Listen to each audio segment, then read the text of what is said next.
Education ground চ্যানেলে সকলকে জানাই স্বাগত। আশা করি সকলে ভালো আছো। আমি তোমাদের সঙ্গে সৌরভ। আজকে আমরা একটি ম্যাথমেটিক্সের প্র্যাকটিস সেট নিয়ে আলোচনা করব। যেহেতু সামনে অনেকগুলি পরীক্ষা রয়েছে, তাই প্র্যাকটিস আমাদের কি অঙ্ক করা জরুরি। যত আমরা প্র্যাকটিস করবো তত আমাদের কি অঙ্ক করার স্পিড বাড়বে এবং বিভিন্ন অঙ্কের সঙ্গে আমরা কি হবো, পরিচিত হব। তবে দেখো প্রথম অঙ্ক কি রয়েছে, টাইম এন্ড ওয়ার্ক রিলেটেড অঙ্ক। এটা এ এবং বি 12 দিনের মধ্যে একটি কাজ শেষ করতে পারে, যদিও এ কে কাজ শেষ হওয়ার কয়েকদিন আগেই চলে যেতে হয়েছিল। তাই কাজটি শেষ করতে সব মিলিয়ে 16 দিন সময় লেগেছিল। যদি এ একা 21 দিনের মধ্যে কাজটি শেষ করতে পারে, তাহলে কাজ শেষ হওয়ার কতদিন আগে এ চলে গিয়েছিল। তাহলে এ এবং বি 12 দিনের জন্য কাজটি শেষ করে, তাহলে এ প্লাস বি তাহলে কতদিন কাজটি করে, 12 দিন। গেল, এতটুকু বোঝা গেল। তারপরে কি বলছে, একে কাজ শেষ হওয়ার কয়েকদিনের আগেই চলে যেতে হলো। বাচ্চা ঠিক আছে, তাই কাজটি শেষ করতে সব মিলিয়ে কতদিন টাইম লাগলো, 16 দিন। এই ডাটাটা আমাদের পরে কাজে লাগবে। যদি এ একা 21 দিনের মধ্যে কাজটি শেষ করে, আচ্ছা এ আলটিমেটলি কতদিন সময় নেয় কাজটি শেষ করতে, 21 দিন। তাহলে বি কতদিন নেবে বা বি এর এফিসিয়েন্সি কত, এখান থেকে আমরা বের করতে পারবো। তাহলে এখান থেকে টোটাল ইউনিট কাজটা আমরা বের করে নিই। টোটাল ইউনিট কাজ বের করতে পারলে 21 আর 12 এলসিএম করে নেব। তাহলে কত হয়, 84। তাহলে এ প্লাস বি দুজনের টোটাল এফিসিয়েন্সি কত হবে, 84, মানে টোটাল ইউনিট কাজ by time, A plus B এর টাইম। তাহলে 84 ভাগ 12 কত হয়, 7 12 84। তাহলে এর এফিসিয়েন্সি কত হবে, 84 ভাগ কত, 21, তাহলে কত হয়, 7 12 84। এটা কত, 4 কে 4 দোকানে 8, 4 ইউনিট। এটা হলো এফিসিয়েন্সি। গেল। তারপরে কি বলেছে, এ একা 21 দিনের মধ্যে কাজটি শেষ করে। আচ্ছা এ একা 21 দিনের মধ্যে কাজটি শেষ করে, তাহলে কাজ শেষ হওয়ার কতদিন আগে এ চলে গিয়েছিল। আচ্ছা এ কাজ করেছিল, আমি ধরলাম x দিন। তাহলে এ কাজ করেছিল x দিন, এখান থেকে আগে দেখো এ কাজ করেছিল x দিন ধরে নিলাম। এখান থেকে বি এর এফিসিয়েন্সিটা বের করে নিই।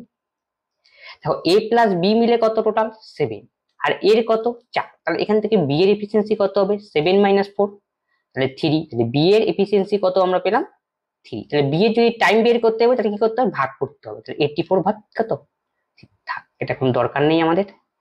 গেল। আচ্ছা তারপরে তারা কি করলো, তারা এই কাজটি শেষ হলো এবং সব মিলিয়ে কত, 16 দিন কি সময় লেগেছিল। আচ্ছা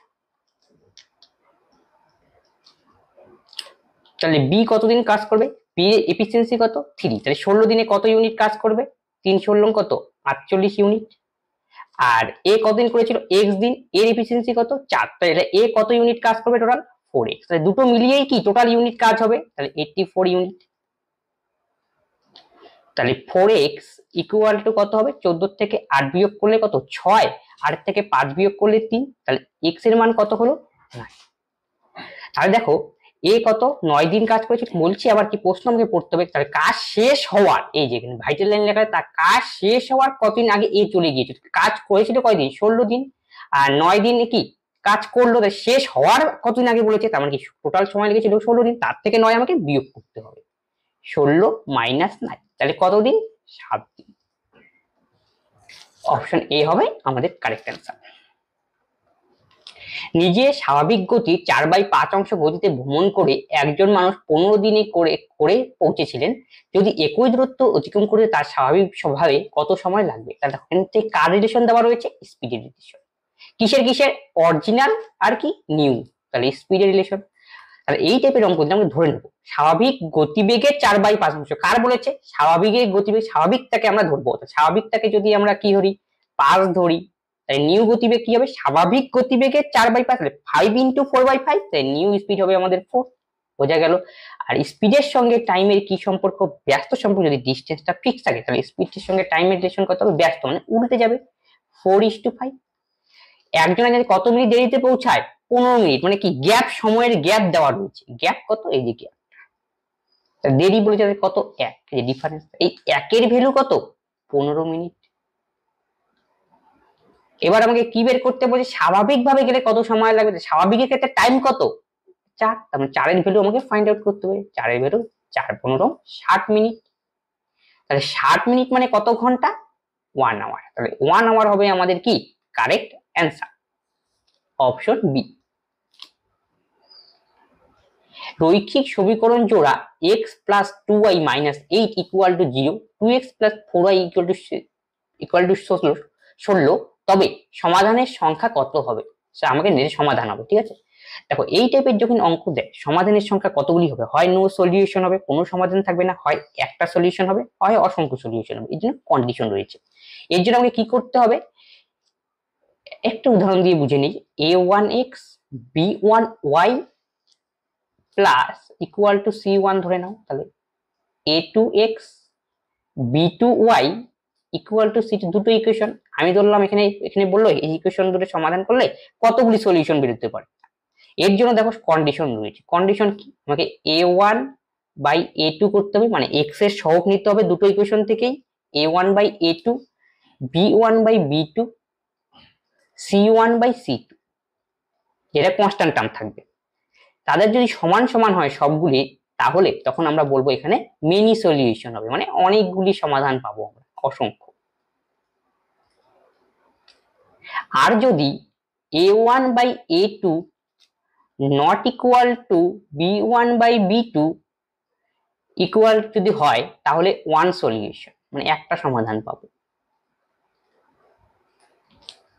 সমাধান করি, a1 by a2 equal to b1 by b2 not equal to c1 by c2 হয়, তাহলে আমরা কি পাবো, নো সলিউশন, মানে কোনোই সমাধান পাওয়া যাবে না। এখন আমাকে এখন টেস্ট করতে হবে কি, তার মানে a1 by a2, b1 by b2, c1 by c2 test করার পর মানের উপর ডিপেন্ড করে আমরা বলতে পারবো কি হবে, মেনি সলিউশন হবে, অনেকগুলি সমাধান পাবো, ওয়ান সলিউশন, নাকি একটি সমাধান পাবো, না নো সলিউশন, কোনো সমাধান পাবো না। এর জন্য তখন আমরা কি করব, সমস্ত ইকুয়েশনে কি কনস্ট্যান্ট টার্মকে পেছনের দিকে নিয়ে আসবো, বা কনস্ট্যান্ট সব এক পাশে নিয়ে আসতে হবে। মোদ্দা কথা হলো তাহলে প্রথম ইকুয়েশনে কি রয়েছে, x প্লাস 2y, তাহলে মাইনাস একটা যদি ওই পাশে যায় তাহলে 8 হয়ে গেল প্লাস 8, তাহলে এই ইকুয়েশন কত, 2x plus 4y equal to 16। Same সিকোয়েন্সে নিতে হবে। দেখো এটা কিরকম আকারে রয়েছে, a1x b1y equal to c1, এই ফরমেশনে নিয়ে আসতে হবে। তাহলে দেখো a1 মানে কি, x এর সহগ, প্রথম ইকুয়েশনে x এর সহগ হলো a1, তার মানে কত রয়েছে 1। a2 মানে কি, দ্বিতীয় ইকুয়েশনে x এর সহগ কত, 2 গেল। এটা কিসের মান আমরা বের করলাম, a1 বাই a2। একই রকম ভাবে আমরা b1 বাই b2 বের করি, b1 বাই b2, তাহলে কত হবে 2, এই যে b1 মানে y এর সহগ, এটার ক্ষেত্রে y 4, তাহলে 2 বাই 4, তাহলে কত হলো 1 বাই 2। আরেকটা দরকার কনস্ট্যান্ট c1 বাই c2, তাহলে কত হয় 8 বাই 16, c1 মানে 8 আর c2 মানে 16, কাটাকাটি করলে 1 বাই 2। তাহলে কি দেখা গেল, a1 বাই a2 এর মান হাফ, b1 বাই b2 এর মান হাফ, c1 বাই c2 এর মান হাফ। তার মানে আমি বলতে পারি a1 by a2 equal to b1 by b2 equal to c1 by c2। তিনটাই যখন সমান হবে কি সলিউশন পাবো আমরা, মেনি সলিউশন, মানে অনেক সমাধান, অসংখ্য। তার মানে অপশন সি হবে আমাদের কারেক্ট অ্যান্সার। তাহলে এই করার জন্য আমাদের কন্ডিশন চেক করতে হবে। এত কিছু বললাম বোঝার জন্য। 2 এবং 98 এর মধ্যে গুরু সমানুপাতিক নির্ণয় করা, গুরু সমানুপাতিক মানে মধ্য সমানুপাতিক নির্ণয় করার কথা বলেছে। তাহলে কি হবে, ফর্মুলা কি মধ্য সমানুপাতিক নির্ণয় করা, 2 ইন্টু 90, a ইন্টু বি। এটাকে যদি আমরা a ধরি, এটাকে আমরা b ধরি, তাহলে কি root over a into B. তাহলে গুণ করে দাও, 8 দোকানে 16, 6 9 দোকানে 18 কে 19, 196। তাহলে 14 স্কোয়ার কত আমরা জানি 196, 14 হবে আমাদের correct answer, option D. Lalu ও বালুর বয়সের অনুপাত 1:2, 7 বছর পর তাদের বয়সের অনুপাত 3:5 এ পরিবর্তিত হয়, তবে বয়স্ক ব্যক্তির বয়স কত। তাহলে কে কে রয়েছে, লালু আর কে, বালু। লালুর কত রয়েছে 1 আর বালুর কত 2, তাহলে বয়সটা পরবর্তীতে কত হলো 3:5। কত বছর পর সেটা হলো 7 ইয়ার পর, মানে 7 বছর পর। তাহলে এই টাইপের অঙ্ক করতে গেলে আমাদের কি করতে হবে, গ্যাপ দেখতে হবে। 1 আর 2 প্রথমটার মধ্যে গ্যাপ কত 1, পরেরটার কন্ডিশনের মধ্যে গ্যাপ কত, পরের ক্ষেত্রে এই গ্যাপটাকে আমাকে প্রথমে সমান করতে হলে কি করতে হবে, উপরটাকে 2 দিয়ে গুণ করব, নিচেরটাকে 1 দিয়ে গুণ করব, দুপাশে গুণ করতে হবে। 2 অক্ষে 2, 2 দোকানে 4, তাহলে পরেরটাকে 1 দিয়ে গুণ করে যা থাকবে তাই। তারপরে দেখো বাড়লো কত, 3 এর থেকে 3 বিয়োগ করলে 1, 4 এর থেকে 5 বিয়োগ করলে 1, যে গ্যাপ সমান হয়ে গেল 1। 1 এর ভ্যালু কত 7, এই তো বৃদ্ধি পেল 1, এই যে বাড়লো আমাদের, তাহলে 1 এর ভ্যালু 7। তাহলে আমি কার মান বের করতে বলেছে সেটা লক্ষ্য রাখতে হবে। বয়স্ক ব্যক্তির বয়স, বয়স কত, এটা হলো অনুপাত 2, এর অনুপাত 4, তাহলে বড় কোনটা 4, কারণ 4 এর ভ্যালু আমাকে বের করতে হবে। তাহলে 1 এর ভ্যালু যদি 7 হয়, 4 এর ভ্যালু তাহলে কত 4 7 28, তাহলে 28 হবে আমাদের correct answer, option D. 7 metre উঁচু একটি মঞ্চের শীর্ষ থেকে একটি মিনারের উন্নতি কোণ ছিল 30 ডিগ্রি। যদি মঞ্চটি মিনার থেকে 50-3 মিটার দূরে অবস্থিত হয় তাহলে মিনারটি কত লম্বা ছিল। তা এটা হলো ত্রিকোণমিতির একটা অঙ্ক, হাইট অ্যান্ড ডিস্টেন্সের অঙ্ক বলি সেরকম।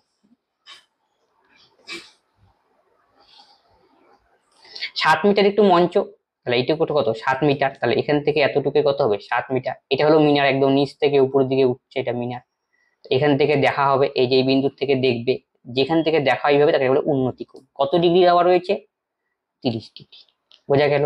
তারপরে কি 50 √3 মিটার দূরে, তার মানে এই যে এখান থেকে এতটুকু distance first to last point, এটা হলো কত 50 √3। এইটুক যদি আমাদের 50 √3, তাহলে এই উপরে পোর্শনটুকু আমাদের কত হবে 50 √3, বোঝা গেল। দেখো এতটুকুর মান আমরা ধরে নিই, দেওয়া নেই যেহেতু এক্স, তাহলে এক্স প্লাস যদি আমরা 7 করি তাহলে কি বেরোবে, মিনারটি কত লম্বা ছিল সেটা আমাদের কি বের হবে। তার মানে আমাদের তার আগে এক্স এর মান বের করা দরকার। তাহলে এক্স এর মান বের করতে গেলে আমাদের ত্রিকোণমিতির কি এখানে সাহায্য নিতে হবে। এক্সটা দেখো তো কি রয়েছে লম্ব, আর 50 √3 কি রয়েছে নিচে, এটা কি ভূমি, তাহলে ভূমি কত 50। তাহলে এখানে কি হলো এক্স হলো লম্ব, 50 হলো ভূমি, তাহলে লম্ব বাই ভূমি, লম্ব বাই ভূমিকে আমরা বলি ট্যান। ট্যান কত ডিগ্রির মান এখানে দেওয়া রয়েছে 30 ডিগ্রি, বুঝবে ট্যান 30। তাহলে ট্যান 30 ডিগ্রির মান কত সেটা তোমাকে জানতে হবে। ট্যান 30 ডিগ্রির মান হলো 1/√3। √3 কাটা গেল, এক্স এর মান আমাদের দাঁড়ালো 50। আমাকে কার মান বের করতে বলেছে, মিনারটি কত লম্বা, তাহলে নিচে তো অলরেডি 7 মিটার রয়েছেই, আমাদের উপরে এক্স এর মান বেরোলো 50, টোটাল লম্বা গেল হবে 50 + 7 মানে 57।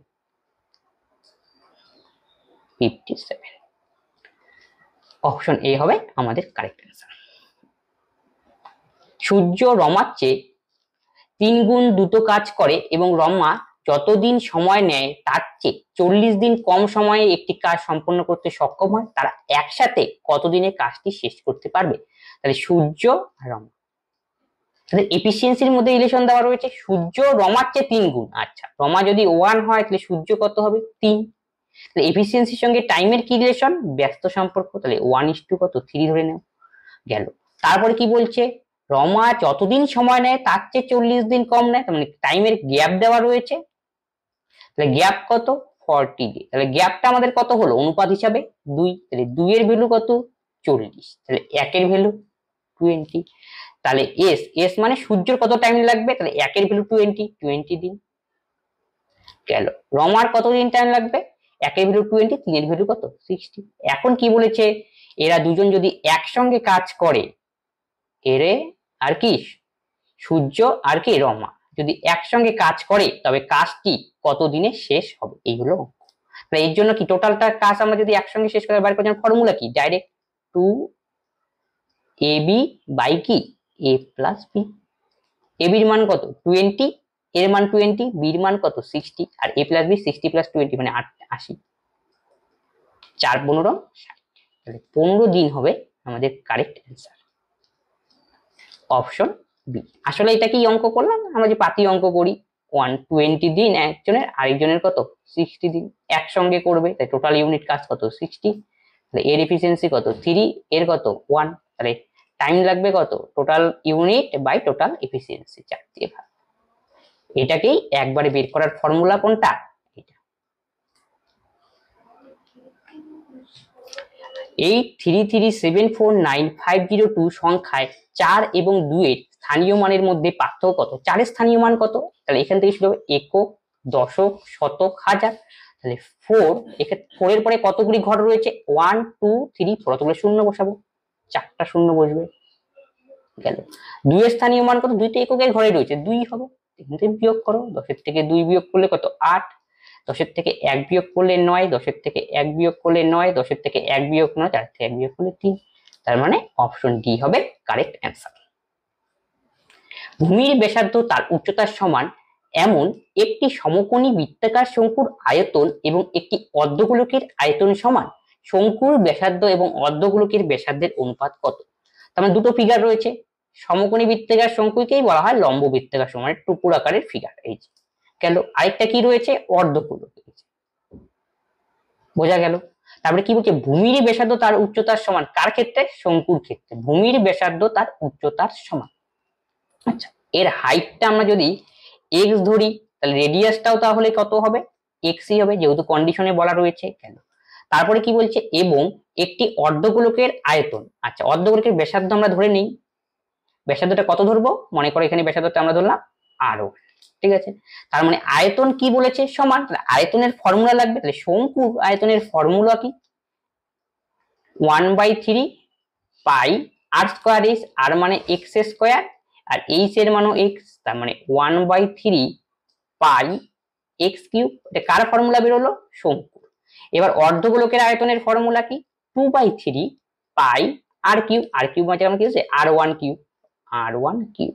বলেছে শঙ্কুর আয়তন যা, অর্ধগোলকেরও আয়তন কি তা সেম, তার মানে আমি বলতেই পারি 1/3 pi x cube is equal to 2/3 pi আর1 কিউব অ্যাকর্ডিং টু কোশ্চেন, যেহেতু প্রশ্নেই বলা রয়েছে। এখান থেকে আমাকে বের করতে হবে শঙ্কুর ব্যাসার্ধ, শঙ্কুর ব্যাসার্ধকে আমরা কি ধরেছি, এক্স, এক্স, আর অর্ধগোলকের ব্যাসার্ধকে আমরা কি ধরেছি, আর1, তার মানে এক্স ইস টু আর1 আমাকে এখান থেকে বের করে নিতে হবে। এই হলো অঙ্ক। তাহলে পাই পাই আউট হয়ে গেল, তাহলে কি পড়ে রইলো, 3 3 আউট হয়ে গেল। তাহলে এখানে এক্স কিউব বাই কি আর1 কিউব, তাহলে এখানে কত 2/1, তাহলে ঘনমূল করলে কি হবে, এখানে রুট বসবে আর এখানে 3 বসে যাবে, আর একের ঘনমূল তো 1, তাহলে তাহলে কোন অপশন, অপশন সি হবে আমাদের কারেক্ট অ্যান্সার। বার্ষিক 5% হারে 3 বছরে একটি নির্দিষ্ট অঙ্কের সরল সুদ 5,250 টাকা একই সময়ের জন্য একই হারে সেই রাশির চক্রবৃদ্ধি সুদ কত। তার মানে চক্রবৃদ্ধি আর কি সরল সুদের কম্বাইন অঙ্ক রয়েছে। দেখো তো 5% হারে রেট অফ ইন্টারেস্ট 5%, 5% মানে আমরা জানি 1/20, ইয়ার কত 3, সিম্পল ইন্টারেস্ট কত 5250। আমাকে এই একই রেটের হারে আমাকে বের করতে হবে চক্রবৃদ্ধি সুদ কত, সিআই ইকুয়াল টু 4, এই হলো অঙ্ক। দেখো এটা করার জন্য তো প্রথমে একটা আমরা করতে পারি I equal to PTR by 100, এখানে আমরা আই এর মান বসাবো, আর এর মান বসাবো, তারপরে ইয়ার এর মান বা টাইমের মান বসিয়ে সেখান থেকে পি এর মান বের করবো, পি এর মান বের করে এখানের ইয়ারটা নেব, আর রেট অফ ইন্টারেস্টটা নিয়ে আমি কি করবো, এখান থেকে কম্পাউন্ড ইন্টারেস্ট বের করবো, এইভাবে করলেও হবে। এছাড়াও দেখো আমরা কি জানি, কম্পাউন্ড ইন্টারেস্টের যে লজিক রয়েছে সেই লজিক দিয়ে অঙ্কটা করলে আশা করি এটা ছোট হবে। কয় বছরের ক্ষেত্রে সেটা বের দেখো, 3 বছরের ক্ষেত্রে কম্পাউন্ড ইন্টারেস্ট 1 2 3, দেখো 3 বছরের সিম্পল ইন্টারেস্ট কত এত, তাহলে 1 বছরের কত হবে, তাহলে 3 দিয়ে ভাগ করতে হবে, 3 17 কত 51, হাতের হলো 1, 3 5 15 0, এটা হলো প্রথম বছরের ইন্টারেস্ট, ঠিক আছে। তারপরে সেকেন্ড বছরের ক্ষেত্রেও এটা হবে 1750, জানি না আমার প্রিন্সিপাল কত, ধরো কোনো একটা সামথিং প্রিন্সিপালের উপর প্রথম বছরের ইন্টারেস্ট হলো কত 1750, আর সেকেন্ড বছরের ক্ষেত্রে কি হবে, আমরা জানি প্রিন্সিপালটা যেটা থাকে তার উপরেও ইন্টারেস্ট হয় কম্পাউন্ড ইন্টারেস্টের ক্ষেত্রে, আবার যেখানে যে ইন্টারেস্ট হয় তার উপরেও আবার ইন্টারেস্ট হবে, তার মানে কি 1750 উপরে আবার 5% করতে হবে। তাহলে এখানে আমাদের বসাতে 1750 উপরে 5% মানে কি 1/20 দিয়ে গুণ করলে হবে, তাহলে 0 0 কাটা গেল, 175কে 2 দিয়ে ভাগ, তাহলে কত 8 দোকানে 16, 7 দোকানে 16, 8 দোকানে 16, 1 15, 7 দোকানে 14, 1 5 দোকানে তো 87.5। থার্ড ইয়ারের ক্ষেত্রে কি হবে, যা প্রিন্সিপাল ছিল তার উপরে ইন্টারেস্ট হবে, তার মানে 1750 তো হবে প্রিন্সিপাল সামথিং, তারপরে কি হবে এই যে এত রয়েছে এর উপরে ইন্টারেস্ট, এর উপরে ইন্টারেস্ট, এর উপরে, মানে তিনটা কোঠার, তাহলে 1750 উপরে যদি 5% করে তাহলে নিশ্চয়ই 87.5 আসবে, এটা তো আমরা করলামই ক্যালকুলেশন। নেক্সট ক্ষেত্রেও তাহলে কত আসবে 87.5, বোঝা গেল। এবার আমার লাস্ট একটা বাকি রয়েছে, এই যে এটাতে কি হবে 87.5 এর উপরে হবে 5%, মানে 87.5 কে 1/20 দিয়ে গুণ করে দাও, গেল।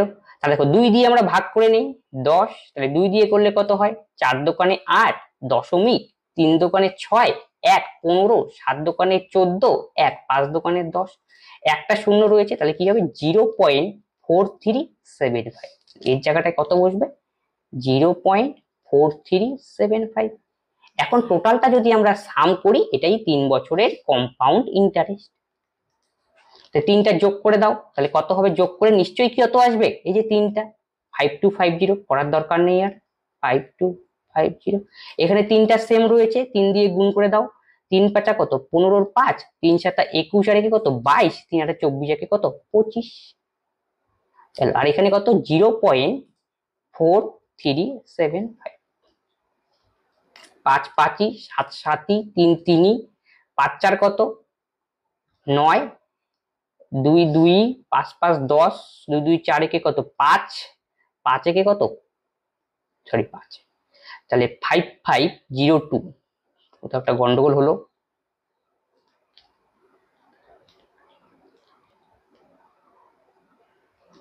আচ্ছা এখানে গুণটা আমাদের ভুল হয়েছে, এই তিনটা যোগ করতে এখানে দেখো 3 5 কত 15 5, 3 7 21, 21 3 5 15 3 7 21 22, 3 8 24 আর 2 কত হবে 26, 26। 5 5 7 7 3 3 5 4 কত 9, 2 2 6 5 কত 11, তাহলে 5512.9375, তার মানে অ্যাপ্রক্সিমেট কোনটার কাছাকাছি হলো, তার মানে এটার কাছাকাছি 5512.97, তার মানে এটাকেই আমাকে কি করতে হবে ক্লিক করতে হবে। নল এ বি এবং সি একটি খালি চৌবাচ্চার সাথে সংযুক্ত, প্রথম দুটি যথাক্রমে 4 এবং 10 ঘন্টায় চৌবাচ্চাটি পূর্ণ করতে পারে, তৃতীয়টি 6 ঘন্টায় চৌবাচ্চাটি খালি করতে পারে। চৌবাচ্চাটি 3/5 পূর্ণ হওয়ার পর 3টি নল একই সাথে খোলা হলে চৌবাচ্চাটি পূর্ণ করতে কত ঘন্টা সময় নেবে। তাহলে 3টি নল রয়েছে এ বি সি। এ নলটি যথাক্রমে কয় ঘন্টায় 4 ঘন্টায়, বি নলটি কত ঘন্টায় 10 ঘন্টায়, আর সি নলটি কত 6 ঘন্টায়। সি নলটি খালি করে আর এ আর বি কি করে পূর্ণ করে।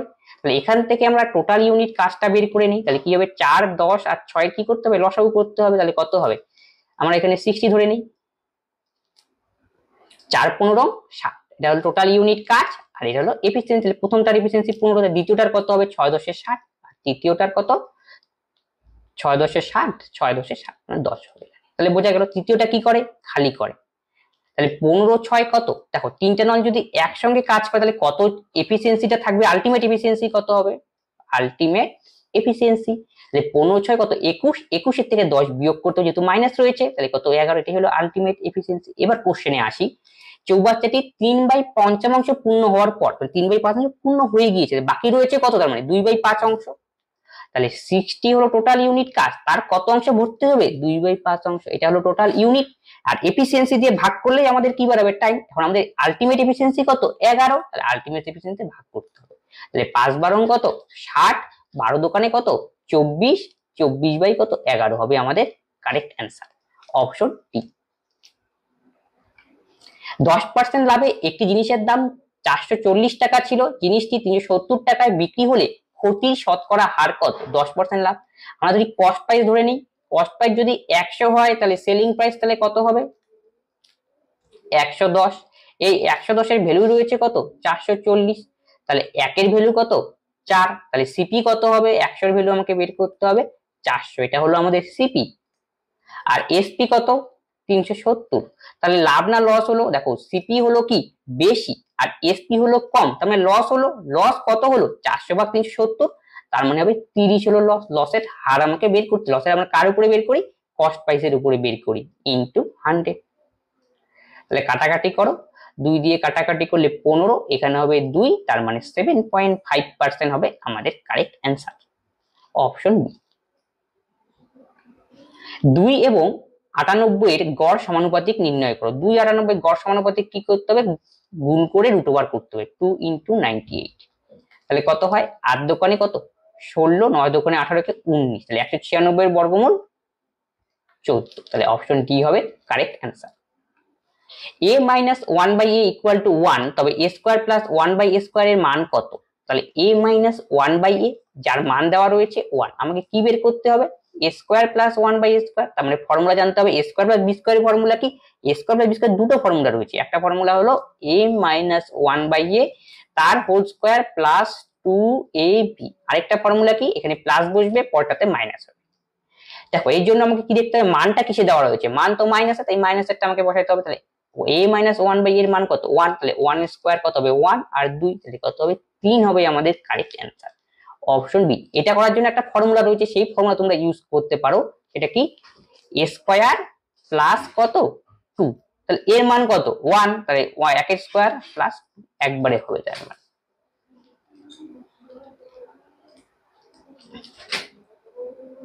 একটি ত্রিভুজের ভূমি এবং সামান্তরিকের ভূমির অর্ধেক যার ক্ষেত্রফল ত্রিভুজের সমান, তবে ত্রিভুজ এবং সামান্তরিকের উচ্চতার অনুপাত কত? মানে একটা ত্রিভুজ রয়েছে, একটা হলো সামান্তরিক রয়েছে, তাহলে কি বলছে ত্রিভুজের ভূমি সামান্তরিকের ভূমির অর্ধেক। আচ্ছা, সামান্তরিকের ভূমি আমরা 2x ধরলাম, তাহলে ত্রিভুজের ভূমি কত হবে বেশ, তাহলে তার অর্ধেক x হবে, বোঝা গেল। কি তারপরে কি বলছে, যার ক্ষেত্রফল ত্রিভুজের ক্ষেত্রফলের সমান, মানে দুটোর ক্ষেত্রফল এরিয়া কি সেম, কন্ডিশন। উচ্চতার অনুপাত কত, তাহলে এই ত্রিভুজের উচ্চতা দেওয়া নেই, আমি এই ত্রিভুজের উচ্চতা প্রথম ত্রিভুজের উচ্চতা h1 ধরলাম, আর এখান থেকে যদি এখানে হাইট নেই সামান্তরিকের, তারটা আমরা h2 ধরে নিলাম, সামান্তরিকের হাইট h2। কি সমান সেটা লক্ষ্য রাখতে হবে সবসময়, ক্ষেত্রফল সমান, তাহলে ত্রিভুজের ক্ষেত্রফলের ফর্মুলা কি, হাফ ইন্টু ভূমি ইন্টু উচ্চতা h1। সামান্তরিকের ক্ষেত্রফল ফর্মুলা জানতে, যেহেতু ক্ষেত্রফল সমান, তার সামান্তরিক ক্ষেত্রফল ভূমি ইন্টু হাইট, ভূমি কত 2x, হাইট কত h2, তাহলে x x কাটা যাবে, তাহলে h1 by h2 equal to কত, 2 দোকানে 4 বাই 1, তার মানে 4:1 হবে আমাদের কারেক্ট অ্যান্সার, অপশন বি। একটি বর্গাকার আকারে বাঁকানো তামার তারটি 121 সেন্টিমিটার ক্ষেত্রফল ঘিরে রাখে, যদি ওই একই তার একটি বৃত্তাকার আকারে বানানো হয় তবে বৃত্তের ক্ষেত্রফল কত? তার মানে একটি বর্গাকার ফিগার রয়েছে যার এরিয়া দেওয়া রয়েছে 121 সেন্টিমিটার স্কয়ার, তাহলে বর্গক্ষেত্রের বাহুর দৈর্ঘ্য কত হবে 11। যখন বর্গক্ষেত্রের ক্ষেত্রফল দেওয়া থাকবে সেখান থেকে বর্গক্ষেত্রের বাহু বের করতে আমাদের রুট করতে হবে, 121 রুট করলে কত 11, তাহলে বর্গক্ষেত্রের প্রতিটা বাহুর মান কত পেলাম আমরা 11। তারপরে কি বলেছে, এদের ক্ষেত্রফল ঘিরে রেখে যদি একই তার দিয়ে একটি বৃত্ত আকারে বাঁকানো হয়, মানে এই যে বর্গাকার আকার ফিগারটা রয়েছে সেটাকেই আবার কি গলিয়ে এরকম একটা বৃত্তাকার ফিগার তৈরি করা হয়, তার মানে এখান থেকে কি বোঝা গেল, এই যে স্কোয়ার রয়েছে স্কোয়ারের পরিসীমা, এই যে বৃত্ত রয়েছে বৃত্তের পরিধি দুটোই কি সেম, এই কন্ডিশনই আমাকে ইউজ করতে হবে। তাহলে স্কোয়ারের পরিসীমার ফর্মুলা কি, 4 ইন্টু বাহুর দৈর্ঘ্য, তাহলে স্কোয়ারের বাহুর দৈর্ঘ্য 11, 4 11 কত 44, এটা হলো স্কোয়ারের পরিসীমা, ইকুয়াল টু কি হবে বৃত্তের পরিধির সমান, বৃত্তের পরিধির ফর্মুলা কি 2, পায়ের মান কত 22/7, আর বৃত্তের ব্যাসার্ধ আমাদের দরকার এটা কত, কারণ কি যদি বৃত্তের ব্যাসার্ধ জানি তাহলে বৃত্তের আমরা ক্ষেত্রফল ফাইন্ড আউট করতে পারবো, তাহলে 22 দোকানে 44, 2 2 কাটা গেল, আর এর মান কত 7। এবার কি বের করতে হবে, বৃত্তের ক্ষেত্রফল কত, তাহলে বৃত্তের ক্ষেত্রফলের ফর্মুলা কি পাই আর স্কয়ার, 7 7 49, 7 7 49, 7 দোকানে 14, 7 14 থেকে 15, তাহলে 154 হবে আমাদের কারেক্ট অ্যান্সার, অপশন এ।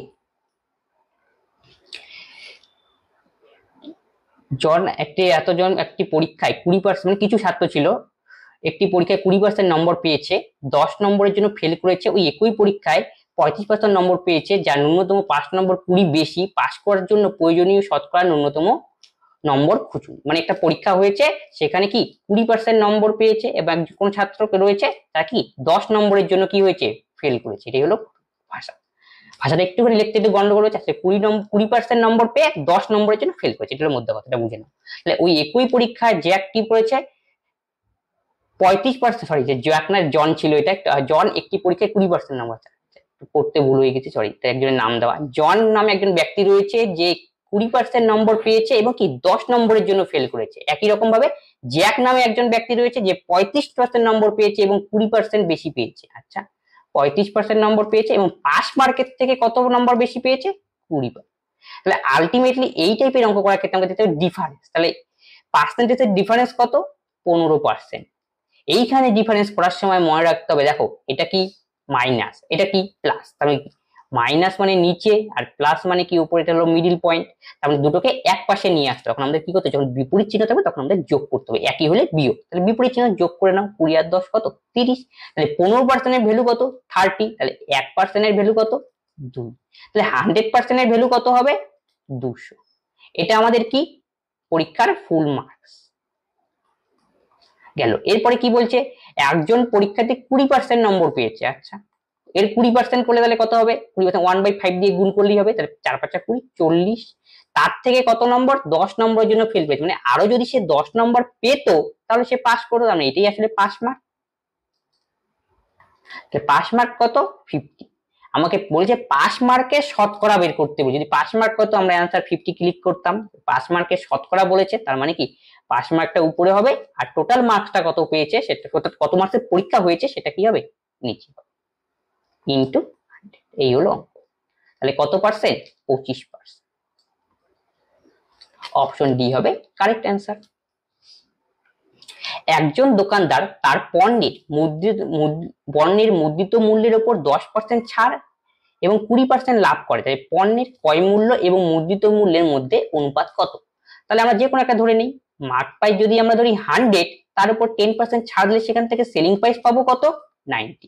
তারপরে কি বলেছে 20% লাভ, তাহলে সেলিং প্রাইস থেকে আমরা কস্ট প্রাইসে আসবো, সেলিং প্রাইস থেকে আমরা যাব কোথায় কস্ট প্রাইসে। কেন কস্ট প্রাইসের দরকার, যেহেতু কস্ট প্রাইসের অনুপাত আমাকে দরকার বের করতে বলেছে, তাহলে কস্ট প্রাইস টানা দরকার। তাহলে কি হবে কস্ট প্রাইস, সেলিং প্রাইস থেকে যখন আমরা কস্ট প্রাইস আসবে তখন 90 আর কি 20% লাভ, তার মানে 100 যখন উপরে যায় আর 20% লাভ যোগ করতে হবে 100। তারপরে তাহলে দেখো 3 দিয়ে কাটাকাটি যায়, 3 তিরিক্ষে 9, 3 4 12, 4 25 100, তাহলে 3 25 কত হলো 75। এটা কি বেরোলো আমাদের সিপি। এবার কোশ্চেনে আসি, বলছে পণ্যের ক্রয় মূল্য আর মুদ্রিত মূল্যের অনুপাত, ক্রয় মূল্য আর মুদ্রিত মূল্য মার্ক প্রাইসের অনুপাত কত হবে 75 মার্ক প্রাইস 100, 3 25 75, 4 25 100, তাহলে 3:4 হবে আমাদের correct answer. sec theta plus tan theta equal to 5, তবে tan থিটার মান নির্ণয় করো। তাহলে ত্রিকোণমিতির অঙ্ক, যেহেতু আমরা ফুড সাপ্লাইয়ের পরীক্ষা ত্রিকোণমিতির অঙ্ক কি এসেছে, একটু টুকটাক কি জানা দরকার। 5 দেখো 5 আমরা একটা ফর্মুলা কি জানি ডিটেইলসে বুঝিয়ে দিচ্ছি, sec square theta minus tan square theta equal to কত 1। তাহলে এটাকে আমরা লিখতে পারি না sec theta plus tan theta, মানে স্কয়ার মাইনাস বি স্কয়ারের ফর্মুলা একবার যোগ একবার বিয়োগ, sec theta minus tan theta equal to কত 1। sec theta plus tan theta মান কত রয়েছে 5, তার মানে sec theta minus tan theta equal to কত 1/5। তাহলে আমরা পরীক্ষার জন্য কিভাবে মনে রাখবো, যখন দেখবে sec theta plus tan theta দেওয়া রয়েছে তার মান, আর আমরা জানি কি sec থিটা tan থিটা রিলেশনটা আমরা জানি কি sec square theta minus tan theta মাইনাসে থাকবে, এরকম sec square theta minus tan, তখন sec থিটা মাইনাস tan থিটার মান কি হবে যা থাকবে তার উল্টা, তাহলে 5 এর উল্টা কত 1/5। একটু কিন্তু তোমাদের ফর্মুলা নয়, যদি প্লাস থাকতো তাহলে কিন্তু হতো না কিন্তু। ঠিক আছে, বোঝা গেল কেন ডিটেইলস বুঝিয়ে দিলাম এই জন্য, এই কারণেই।